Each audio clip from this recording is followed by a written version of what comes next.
Moi boa xente, hoxe traio-vos un vídeo sobre unha das teorías máis discutidas e aínda así con máis incógnitas da cosmoloxía, a formación do sistema solar segundo a hipótese nebular.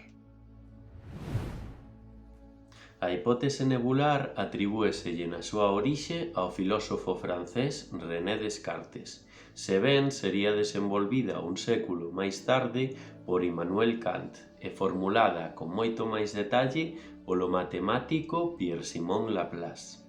Constantemente ampliada ata a actualidade, constitúe o modelo máis plausible de todos os que intentan explicar a orixe e evolución do sistema solar. Esta hipótese postula que o Sol e o resto de elementos do sistema solar comezáronse a formar hai 4.600 millóns de anos, cando unha xigantesca nube molecular, isto é, unha rexión de espazo cunha alta densidade de gas e po estelar, colapsou pola inestabilidade gravitacional que lle induciu unha supernova, comezando a xirar tan rápido que se aplanou, obtendo a forma dun disco. Este disco, coñecido como disco protoplanetario, sería o precursor do actual sistema solar e explicaría por que as órbitas dos planetas se atopan case no mesmo plano, son prácticamente circulares e xiran no mesmo sentido. Por acción da gravidade, a nebulosa xiratoria acumularía a meirande parte da súa masa no seu centro, orixinando unha protoestrela que millóns de anos despois daría lugar ao Sol. Isto explica por que o 99,9% da materia do sistema solar está concentrada na nosa estrela. As elevadas temperaturas debidas á rotación e colapso de partículas no centro do disco provocarían que nas zonas máis próximas ao Sol só puidesen condensar minerais e metais con elevados puntos de fusión, o que explica que os 4 planetas interiores do sistema solar, Mercurio, Venus, a Terra e Marte, sexan rochosos.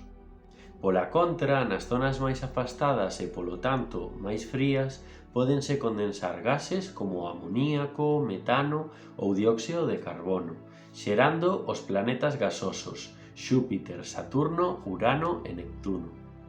Como estas moléculas eran moito máis abundantes na nebulosa orixinal que o silicio ou o ferro, os planetas gasosos tiveron moita máis materia prima coa que formarse, e de aí que sexan xigantescos en comparación aos rochosos.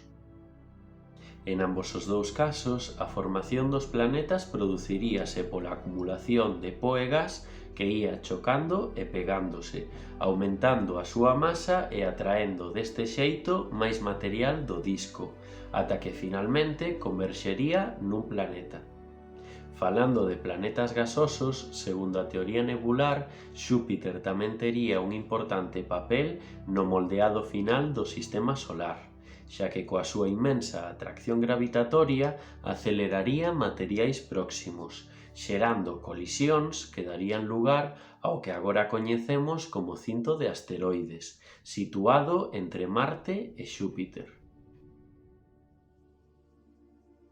De feito, isto tamén explicaría a peculiaridade de que Marte sexa tan pequeno, xa que o xigante gasoso atraería hacia el material que doutro xeito empregaría o planeta vermello para incrementar o seu tamaño.